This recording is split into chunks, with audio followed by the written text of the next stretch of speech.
What's going on out there, everybody? Welcome back to another edition of K-Cards Baseball. Thanks for joining me here today on the K-Cards channel. Really excited about today's video, guys. We're talking about 2026 Topps Series 1 Baseball. This is the most highly anticipated release that does come out during the year because it does set the tone for this year, not only the upcoming baseball releases during the course of the rest of the year in baseball, but also this year it will also set the tone for the basketball and football flagship products as well. So this is a series that actually is a little bit underneath the microscope. People are highly anticipating what the set design looks like, and we'll talk about the set design here in a couple of minutes. But we do have all the latest information regarding 2026 Topps Series 1, including the checklist information, some changes in the configurations. We'll talk about that here in a little bit. And we also do have the parallel and insert information. So we do have plenty of information to cover with you guys. So let's just not waste any time and jump into 2026 Topps Series 1 Baseball. The release date for Series 1 is currently set for 3 weeks from this coming Wednesday on February 11th. And that is in line with the release date from previous years. It normally does release generally around the second Wednesday in February every year, right around the kickoff of spring training. So that is the same as what it has been in previous years. I'm actually glad that they're doing that this year and keeping it in line with previous years, because we have seen some changes with release dates with some of the recent releases. But I'm really glad they're keeping Series 1 traditionally right around the kickoff of spring training. 2026 Topps Series 1 Baseball does pay tribute to the 75th anniversary of Topps baseball cards. And we'll see that theme throughout this particular set in the inserts and parallels. They also do have a 75th anniversary stamp on the front of the set design this year, which we will talk about here in a couple of minutes. The hobby box highlights multiple eras of this run, featuring great legendary players of the past, including Hank Aaron and Ken Griffey Jr., as well as the two best contemporary players of Shohei Ohtani and Aaron Judge. This product did go up for pre-sale on January 13th, with hobby boxes being at $99.99, which is $10 more than it went up for pre-sale last year. Jumbo boxes went up $15 up to $199.99 from $184.99. The Megas and the Blasters remain the same. However, those two formats have undergone some configuration changes that we'll talk about here in a little bit. Pretty disappointing, actually, that they are really cutting the cards in the Megas and the Blasters this year. Those Easter egg tins are back this year, and they have 3-pack tins for $44.99, similar to what they had the holiday release at the end of last year with those 3-pack holiday tins at $44.99. Also returning this year is the silver packs with the traditional 1 silver pack in a hobby box and 2 silver packs in the jumbo box. One thing that I actually found kind of interesting as I was reading through this is that this isn't the first time that Topps has celebrated a 75th anniversary. In 2013, Topps celebrated the 75th anniversary of the Topps company, which got its start as a chewing gum company. I'm sure most of you guys know that. We did get a stick of gum in wax packs up until like the middle 90s, if I remember right. And it's probably the best thing that Topps ever did was getting rid of those bubblegum sticks out of the pack of cards, because they did typically ruin the last card in every one of those packs with a big old bubblegum stain on the back of the card. So I'm glad that they got rid of them. I actually do remember as a kid kind of looking forward to getting that stick of bubblegum out of the packs as I bought them. I did usually grab a big wad, or if I bought like 5 packs, stick all 5 sticks of gum in my mouth at the same time and have a big old wad of gum. And I do remember that when I was a kid. But we digress. Let's just go ahead and get back into this. We want to get through this as quickly as we can. As many collectors know, the flagship design is a big deal because it is used in multiple releases. There is a magnifying glass on the set design this year, because this will also be the same set design that we will see in the flagship basketball and football card releases that Topps puts out this year once they get the licensure for football cards in April. So we will become very accustomed to this particular set design. So as you guys can see here, the set design this year, do kind of like it. It gives it kind of a clean design.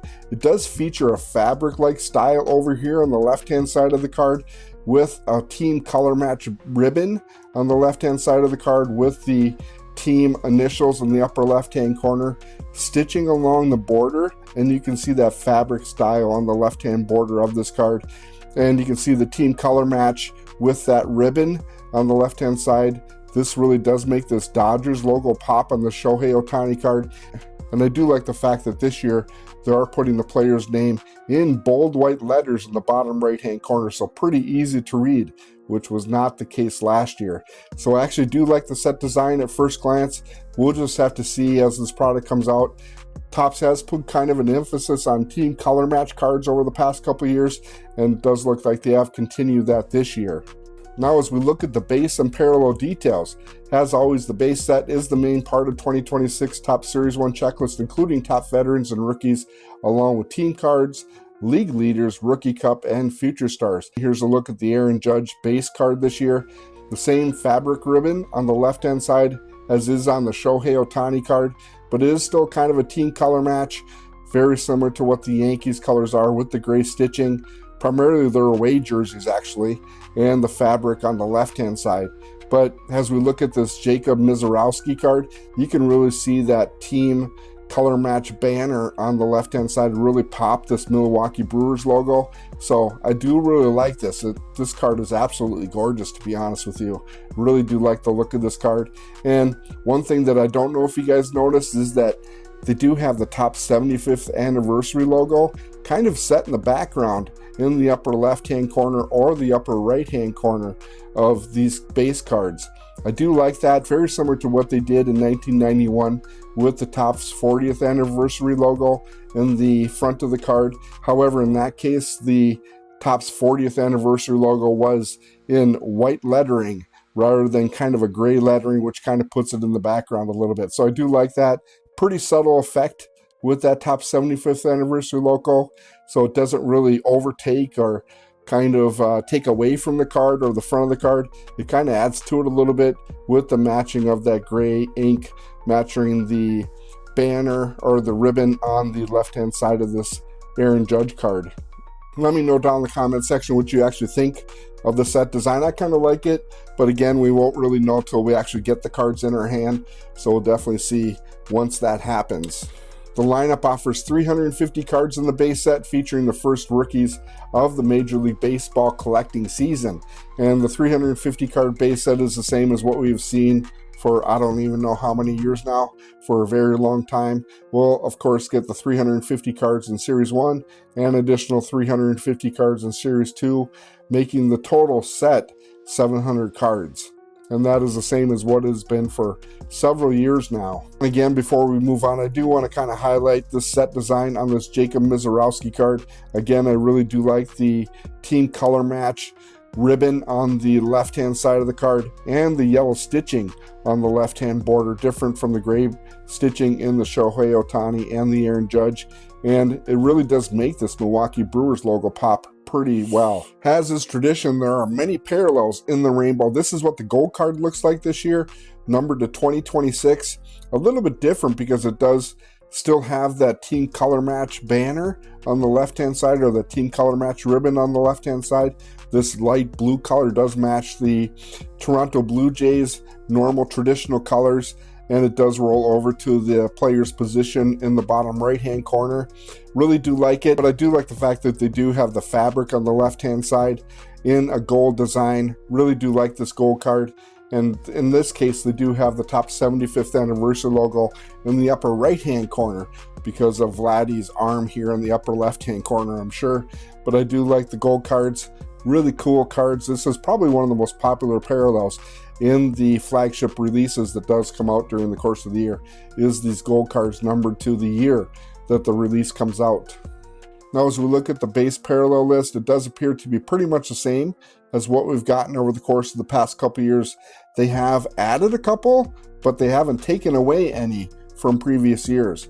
The two that they have added is the 75th anniversary of Topps cards numbered to 75, and these Canadian Independence Day cards numbered to 67, which will feature just Blue Jay subjects on the front of the card. So that will be very interesting to get one of those Canadian Independence Day cards. But we will see the traditional favorites with the vintage stock cards numbered to 99, the Independence Days numbered to 76, and the Memorial Day camos numbered to 25. So it does appear to be pretty much the same type of parallel list that we've gotten over the course of the past couple years. And finally, before we move on past the parallels, I do want to call out the one-of-ones, because that is always a major chase, of course. We do have the foil fractors, which are going to be one-of-ones, which are going to be hobby exclusives, the first card one-of-ones, the printing plate one-of-ones, and the rose gold holofoil one-of-ones, which are going to be retail exclusives. That is really cool that they have included one-of-one in the retail product. I really do like those rose gold holofoils. They really are pretty cool looking cards. The format exclusive sand glitter cards fall in every other HTA hobby jumbo pack, with limited parallels also available. So this will only be in the jumbo boxes, with the golds numbered to 50, the orange sand glitters to 25, the blacks to 10, and the sand glitter reds to 5. In addition, the spring training parallel averaged 2 cards per blaster box, and each egg-shaped tin does feature the 2 holiday parallels. If you do remember, in the past, the holiday parallels were in the blaster boxes. It does appear that they have taken the holiday parallels out of the blaster boxes and put them exclusively in the holiday Easter egg tins, and replaced those holiday parallels in the blaster boxes with the spring training parallels. Here's an example of the spring training parallels. I actually pulled this card out of Series 1 last year, and it does have palm trees on the border, and this is a gold parallel numbered to 50. You can see down there in the bottom right hand corner, 43 out of 50 on this gold parallel Atlanta Braves team card. Among the 2026 top Series 1 baseball inserts returning this year include the All Aces, the Heavy Lumber, and the Home Field Advantage cards. Those are pretty much staples at this point of the insert sets and extremely popular, so I think there actually would be pretty serious uproar if they ever took any one of those 3 inserts out of any one of the flagship products. Here's a look at the All Aces Paul Skeens card. I mean, look at this card. Really unbelievably gorgeous card here of Paul Skeens. And these cards are actually pretty rare to pull, as well as the Heavy Lumber and Home Field Advantage. I think they're like in 1 in every 228 packs. I do like the Home Field Advantage cards. They are my favorite insert that does come out in the flagship products, and I do like the fact that they did include them in Chrome in 2025, even though I didn't get a chance to pull any HFA Chrome cards this past year, but cross my fingers, hopefully I get an HFA out of Chrome this year. Also returning this year is the Greatest Hit insert. Here's a Nick Kurtz Greatest Hit insert, where it does highlight the fact that he did hit 2 walk-off home runs in 4 days in 2025, actually in June of 2025. And that is one of the things that actually propelled him to Rookie of the Year in the American League last year, besides the fact that he did have that game where, what did he have, 4 home runs and 6 RBIs or something? I don't exactly remember, but that was a huge game that Nick Kurtz had as well last year. So look for those Greatest Hit cards inserts in this particular set as well. Also returning, just to jump ahead, we do have the Stars of MLB in the retail product again this year for the 5th or 6th year in a row. I was actually kind of low-key hoping that they would replace the Stars of MLB this year, but they are in fact returning with a 30 card set of Stars of MLB again this year in the retail product. So look forward to that this year again, guys. New choices this year include 1991 Topps Baseball honoring the design's 35th anniversary and Topps Profiles. You can see the set design for 1991. I can't even tell you guys how much 1991 baseball cards I actually have in my collection. It is literally thousands of 1991 cards. They did take the 40th anniversary logo that they did have on the cards in 1991 and changed it up for the 75th anniversary logo this year. But I actually do like the 1991 set, a pretty clean set to be honest. And here's a look at the Jackson Merrill 1991 card for this upcoming season. The 2025 All Topps team identifies the best player at each position, and one thing that is very interesting to me is that they are including a new insert this year, the big ticket players.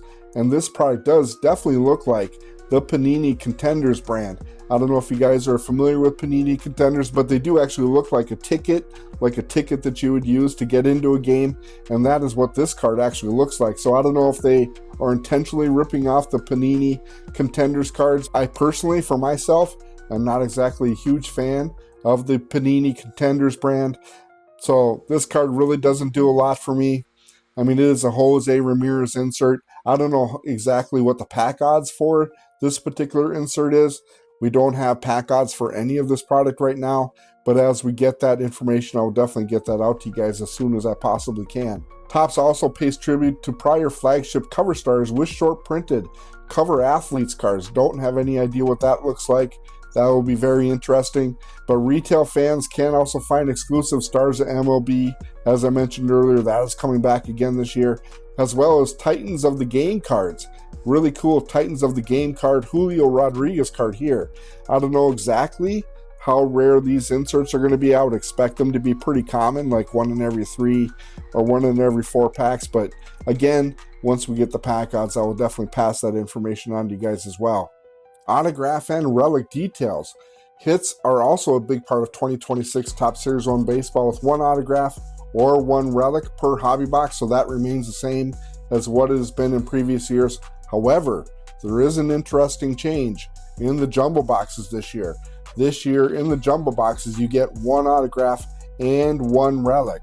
In previous years, we've always gotten 2 relic cards in jumbo boxes, so they have taken one of the hits out of jumbo boxes this year.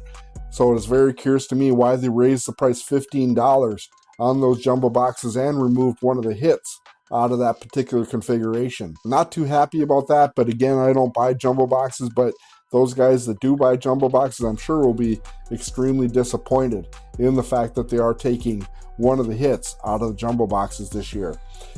Here's a look at the Jonah Tong autograph card that is going to be in the set. This is actually an on-card auto. I don't know if this card is numbered. It almost looks like an orange, but who knows? Maybe it is just a team border color match card. You can see here again, the ribbon on the left-hand side of the card does match the team colors and really does make this Mets logo pop in the bottom left-hand corner. Really nice on-card auto rookie card here of Jonah Tong, who is actually a pretty decent rookie for the Mets and a good card to collect this year. Chase nostalgia with the 1991 Topps baseball autographs and other retro offerings. You can see here the Mike Trout 1991 set design autograph card. This is actually a red because it is numbered 4 out of 5. Really do like the red border on this card because it does match the Angels jersey on Mike Trout. Other 75th anniversary commemorative sets in Series 1 this year include the 75 years of Topps die cut autographs and the 75 years of Topps baseball autographs. They also will be returning with the City Connect swatch collection, and Major League material cards come as signed and unsigned relics. One thing that will be a major chase in the Fanatics boxes this year of Series 1 will be these special gift redemptions. I mean, look at some of the gift redemptions you guys can get. 2 tickets to the Home Run Derby, 2 tickets to the All-Star Game, 2 tickets to a special event, a $7,500 gift card to Topps, a $7,500 gift card to Fanatics Collect, a Milwaukee Brewers team gift, a Pittsburgh Pirates team gift, which would actually be kind of cool, as well as a Houston Astros game day experience, a Boston Red Sox game day experience, and a Baltimore Orioles game day experience. Really cool chase cards here in the Fanatics boxes only. They won't be in any of the other retail or the hobby boxes, just in Fanatics boxes. Now let's dive into the configurations for 2026 Topps Series 1. I will tell you guys up front that the jumbo boxes and the hobby box configurations remain the same this year, with 12 cards per pack and 20 packs per box in the hobby box, and 40 cards per pack and 10 packs per box in the jumbo boxes.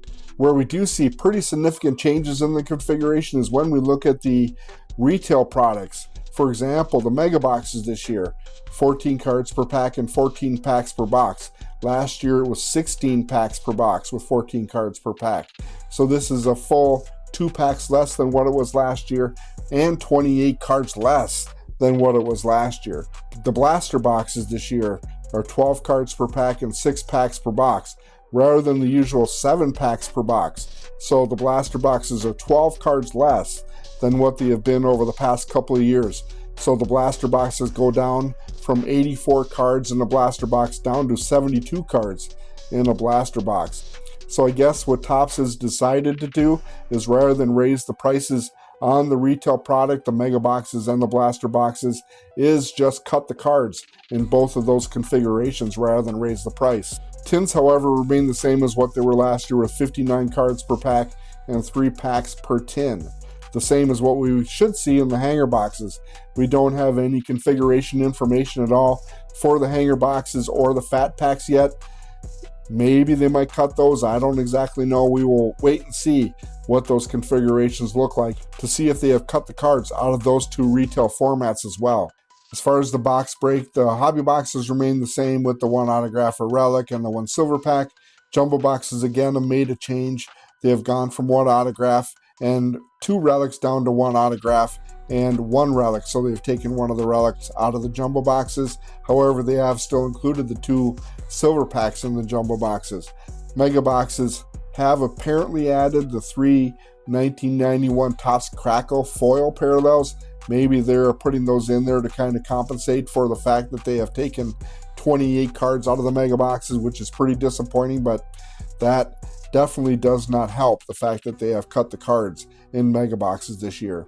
The blaster boxes do contain the 2 base spring training parallels. I think that's pretty much the same as what we got last year in blaster boxes. However, the blaster boxes again are going down by 12 cards this year, or 1 pack. As you guys can see on eBay currently, the hobby boxes are selling at $86 on eBay, which is actually pretty surprising because that is actually $14 less than what the pre-sale price was this past Monday. Jumbo boxes at $220, that seems to be pretty normal. Here's another example of hobby boxes at $170, another hobby box at $150, and one at $240. Don't pay $240 for a hobby box. That is more than double what the actual pre-sale price was. I mean, jumbo's at $400. Forget about it. I wouldn't even come close to paying that kind of price for this particular product. Now, before we roll into the checklist for 2026 Topps Series 1 Baseball, I do want to ask that anybody that is watching this video that is new to the channel, that hasn't had a chance to hit that like and subscribe, please go ahead and take care of that for me now. Turn on the bell for notifications because I do create new release previews of any new release that Topps puts out during the course of the year, and it is always good information, and I do encourage you to come back quite frequently because I do update this information pretty much on a weekly basis. So definitely hit that like and subscribe if you like this kind of content. Now let's go ahead and roll into the checklist for 2026 Topps Series 1 Baseball. I do want to let you guys know up front, I'm not going to do a major deep dive into the checklist. We would actually be here all night, and I know you guys don't want to stick you around here all night and just listen to me rattle on about each one of the sets and insert sets in this particular product, but there are a lot of them. I mean, it is quite extensive. So again, I'm not going to go through all of them. I do want to highlight a few things, however, as we go through the checklist. Again, the base checklist is a total of 350 cards, and I do want to call attention to the top 10 rookies that I have on my list that will be included in the base checklist this year. The top 10 rookies that I have include Jacob Misiorowski, CJ Kayfus, Samuel Basallo, Cole Young, Jack Caglione, Colson Montgomery. The top rookie in this checklist is going to be Roman Anthony for the Boston Red Sox. We also do have Kyle Teal, Bubba Chandler, and Chase Burns. And I will be creating a separate video highlighting each one of these top 10 rookies, so stay tuned for that in the coming days as we get closer to the actual release date for Series 1 this year. Aaron Judge is the number 1 card of the base set. Usually it is either Aaron Judge or Shohei Ohtani, but Aaron Judge gets the honor in 2026. As we look at the base rookie checklist, it is a total of 71 cards, up 9 cards from last year, which was at 62 cards last year. I actually do like this rookie class. I think it is a little bit stronger than last year's rookie class. Last year's Series 1 rookie class was guys like James Wood, which was a bona fide rookie, but we also did have Dylan Cruz, who struggled throughout the course of the year. Ben Rice had a good year. Brooks Lee was kind of okay. But the other major rookie that we did have in Series 1 last year, besides James Wood, of course, was Jacob Wilson. But that was really the only 2 significant rookies in the base rookie checklist from 2025. So I do like this checklist a little bit more. I think there's a little bit more depth in the rookies in this particular release. The Golden Mirrors are back, so that is really exciting. Do love those Golden Mirror cards. They're probably my second favorite parallel or insert behind the HFA cards. Do absolutely love the Golden Mirrors, so I'm glad that they're back again this year. And again, I think that there would be a mutiny if they ever got rid of the Golden Mirror cards. But they also do have, of course, this year the Golden Mirror Legend Variations, with Babe Ruth being the #1 Legend Golden Mirror card in the set. That would be an awesome pull, getting a Babe Ruth Golden Mirror. I mean, forget about it. That would be really, really cool. But there are also other great legends from the past having Golden Mirror cards in the set, including guys like Randy Johnson and Cal Ripken Jr., Tony Gwynn, Carl Yastrzemski, Eddie Murray, Greg Maddux, Reggie Jackson, Jeff Bagwell, Ken Griffey Jr., Edgar Martinez, Ozzie Smith, Larry Walker, Ty Cobb, Stan Musial, Willie Stargell, Kirby Puckett, my guy Kirby. Derek Jeter has a Golden Mirror card in this set. Dave Winfield, and rounding out the Legend Golden Mirror cards is the Hawk, Andre Dawson. I also do see Mickey Mantle and Shoeless Joe Jackson having Golden Mirror cards in the set as well, and those would be, I mean, pretty valuable cards to get for sure. There is also a 1952 rookie variation checklist, and it does include all the top rookies in the set, including Roman Anthony, Bubba Chandler, and Chase Burns. We also do have the Real One autographs, and those would be really cool cards to get, is those Real One autograph cards. Total 48 cards in the Real One autographs. They also did include this year in the silver packs the 1991 Topps Chrome autograph cards, and these are going to be, again, silver pack exclusive cards, which is a total of 86 cards, and those would be really good cards to get. These are usually going to be on-card autos. They aren't going to be sticker autos, if I do remember right, but a really nice checklist here in the Chrome 1991 autographs with guys like Derek Jeter and Randy Johnson, James Wood, Wyatt Langford, Roman Anthony, Julio Rodriguez, Cal Ripken Jr., Corey Seager, Robin Yount, Jackson Churio, Ellie De La Cruz is in here, Will Clark is in here, and Christian Yelich rounds out the 1991 autographed Chrome checklist. One thing that's kind of interesting is they do have the 75th anniversary of Topps baseball autograph checklist, a total of 13 cards. And I don't recognize very many people that is in this checklist, except for one guy, and that is Victor Wembanyama. So Victor Wembanyama has an autograph card in 2026 Topps Series 1 baseball, if you can believe that. Quite amazing. Paul Rust is also in here. I've heard of that guy. Don't know exactly what he does, but if you guys are familiar with any of these guys, definitely let me know. So most of these cards in these autograph checklists, as well as the relic checklist, will be pretty incredible pulls. So I just want to scroll through them a little bit so you guys can see the different numbers of checklists that we do have in 2026 Topps Series 1 baseball this year.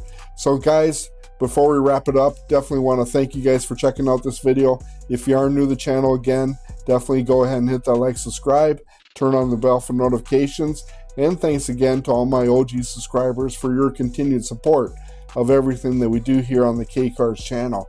So let's go ahead and wrap this up by me saying thank you guys, be safe out there, and happy collecting. And stay tuned to the K-Cards channel for plenty of other information regarding 2026 Topps Series 1 baseball as we get closer to the actual release date.